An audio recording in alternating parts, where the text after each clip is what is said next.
Cici Rondina and Mari Madayag, bronze medalists na nga, may individual awards pa. Pero bago natin pag-usapan yan, please consider subscribing to my channel and hit the notification bell to be notified whenever I post a new video.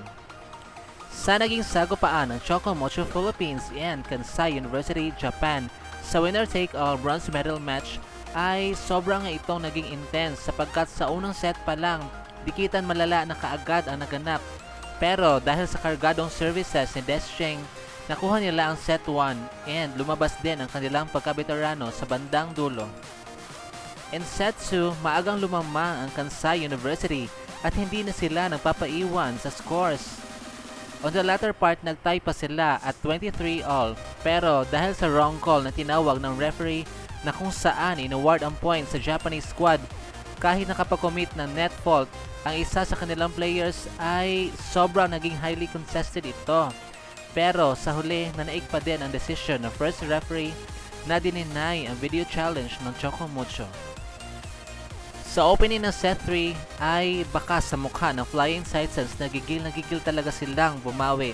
Lalo na si Cici Rondina na galit sa bola at talagang ilang beses niyang binabaunan ang Team Japan. Kaya nagkaroon kaagad ng 5-point deficit. At tuluyan na nilang denominate ang third set wherein hindi man lang umabot sa 20-point mark ang score ng Kansai University.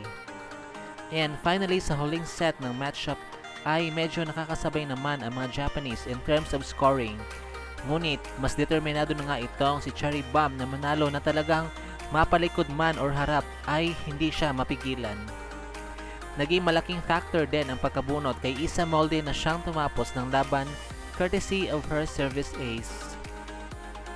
The match ended in 4 sets, 20-25, 25-23, 13-25, and 18-25.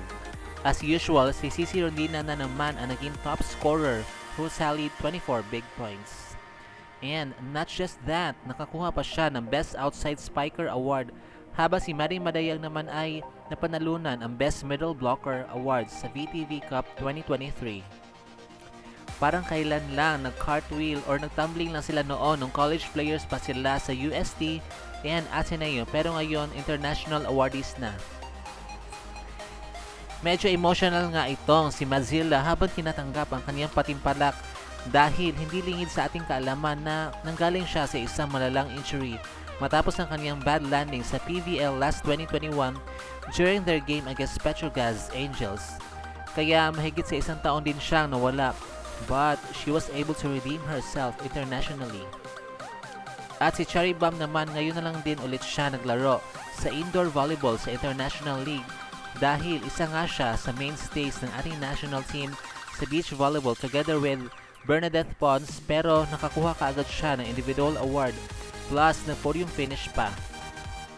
At sa buong conference ng VTV Cup 2023, Cici Rondina was able to garner whopping 128 points in total. Talagang pinatunayan ng Choco Mocho Flying Titans na walang malas-malas na jersey color dahil napansin nga ng mga fanay na sinuswerte sila palagi sa white jersey pero dahil nga nabigo silang makapasok sa championship kahit suot na ang jersey color na yon ay naglakas loob pa din silang suotin ang maroon na jersey at sinubukan putulin ang sumpa na siya namang napagtagumpayan nila. Nabigo man sila makapasok sa semifinals sa PVL Invitational Conference 2023 at napakatagal na talaga nilang nag-aasam-asam na makapag-podium finish sa professional league dito sa Pilipinas. May nakalaan naman sa kanilang mas malaki pang bagay. Ika nga nila, when one door closes, another door opens.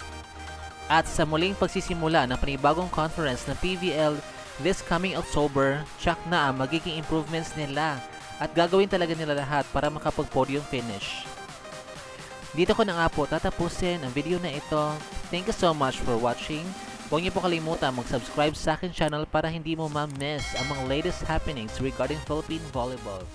Bye!